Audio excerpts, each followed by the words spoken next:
नमस्कार, मैं हूं विजय विद्रोही और आप देख रहे हैं अनकट। तो एक दिन राहुल गांधी दहाड़ रहे थे।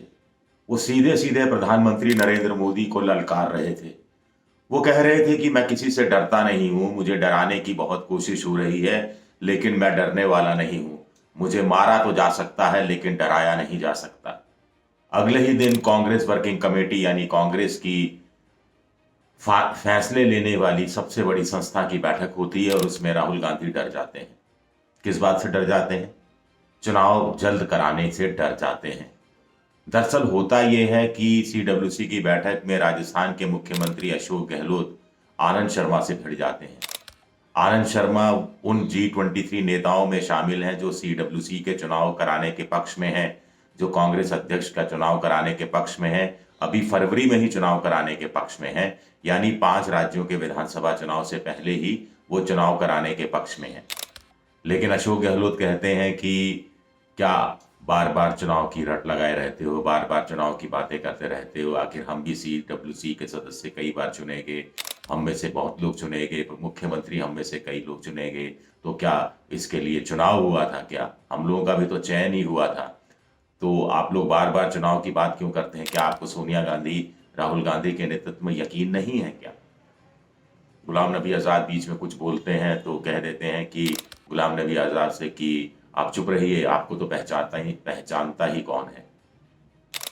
हैरानी होती है, अशोक गहलोत ये सारी बातें करते हैं कि आपको तो पहचानता ही कौन है। राहुल गांधी बीच में आते हैं, बीच में पढ़ते हैं, अंबिका सोनी बीच में पढ़ती हैं, राहुल गांधी कहते हैं कि अशोक जी भी जो कह रहे हैं वो भी अपनी जगह ठीक है, और आनंद शर्मा जो कह रहे हैं अपनी जगह ठीक है।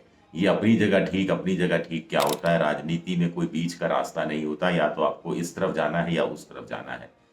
तो कुल मिलाकर जो आला कमान चाहता था वही बात होती है कि चुनाव अब मई जून में होंगे, यानी उससे पहले 5 राज्यों के विधानसभा चुनाव के नतीजे आ जाएंगे। तो राहुल गांधी आखिर डर क्यों रहे हैं? उनके नेतृत्व में चुनाव हो, अगर उनको कांग्रेस का अध्यक्ष बनना है तो उनके नेतृत्व में क्यों ना चुनाव हो। क्यों ना वो असम जाएं, क्यों ना वो केरल जाएं, क्यों ना वो तमिलनाडु जाएं, पुडुचेरी जाएं, बंगाल जाएं। बंगाल में गठबंधन है, केरल में तो उनका यूनाइटेड डेमोक्रेटिक फ्रंट का गठबंधन है, ऑल इंडिया डीएमके की पार्टी अभी तमिलनाडु में सत्ता में है, तो उसके खिलाफ डीएमके के साथ गठबंधन में है। पुडुचेरी में कांग्रेस छोटी पार्टियों के साथ गठबंधन में है। असम में भी वाम मोर्चा और दूसरी पार्टियों के साथ गठबंधन बनाया है। तो राहुल गांधी क्यों डरते हैं? एक बड़ा सवाल। और राजनीति में अगर आप डर डर के काम करेंगे तो पार्टी को कैसे आगे ले जाएंगे? दूसरा सवाल। तीसरा सवाल ये कि कहीं ये सारी चाल तो नहीं है कि पहले 5 राज्यों के चुनाव हो जाएं, उसमें कांग्रेस की हार बंगाल में सब जानते हैं तय है, और डीएमके जीतेगा तमिलनाडु में, अगर ये फ्रंट जीतता है कांग्रेस तो पिछलकू पार्टी होगी।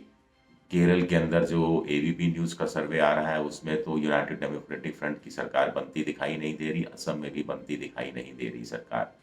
तो ऐसा तो नहीं कि राहुल गांधी इसलिए डर रहे कि ब्लेम उन पे जाएगा और फिर वो कांग्रेस के अध्यक्ष की ताजपोशी हो गई और उसके बाद 5 राज्यों में से बुरी तरह से हार हो गई तो लोग कहेंगे कि कांग्रेस का कोई भी भला अब राहुल गांधी नहीं कर सकते, इससे अच्छा कांग्रेस रसातल में चली जाए।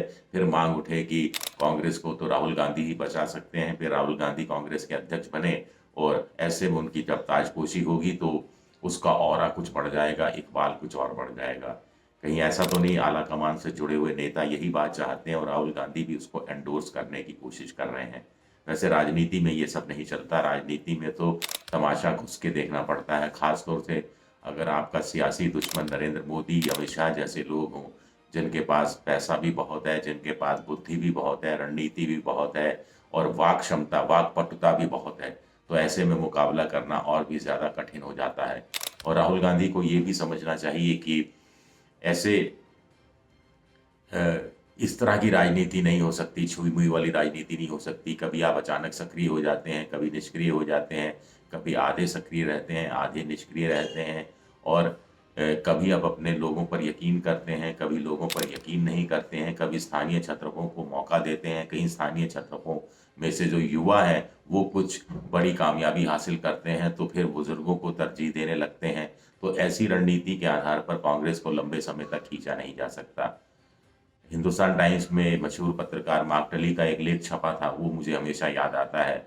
उसमें कांग्रेस के एक नेता ने कहा कि भाई, जो कांग्रेस को आगे बढ़ाने में राहुल गांधी और सोनिया गांधी की बड़ी भूमिका है। वो कहना ये चाह रहे थे कि गांधी नेहरू परिवार के बिना कांग्रेस बर्बाद हो जाएगी, बुरी तरह से पिट जाएगी, खत्म हो जाएगी।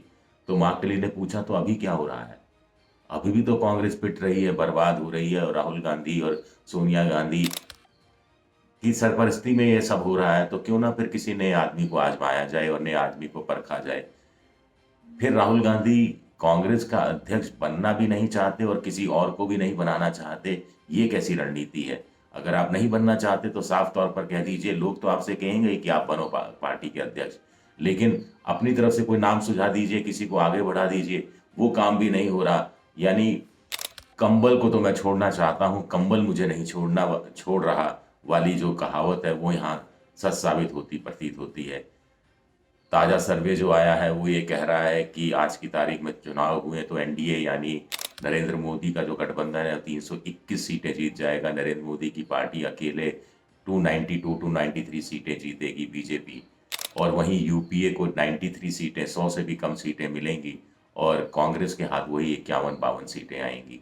19% वोट जरूर आएगा। 19% वोट कम नहीं होता। पिछले लोकसभा चुनाव में भी कांग्रेस को 52-53 सीटें मिली थी, लेकिन 12 करोड़ वोट मिला था। और 12 करोड़ वोट का अगर आधार किसी एक नेता को सौंप दिया जाए तो उसके ऊपर एक खूबसूरत इमारत वो खड़ी कर सकता है। लेकिन उसके लिए फिर हिम्मत चाहिए, उसके लिए डर पर जीत चाहिए, उसके लिए कार्यकर्ताओं पर भरोसा चाहिए। और एक अंग्रेजी में कहावत है, when the going gets tough, the tough gets going. तो ये मादा है क्या? ये देखना दिलचस्प है।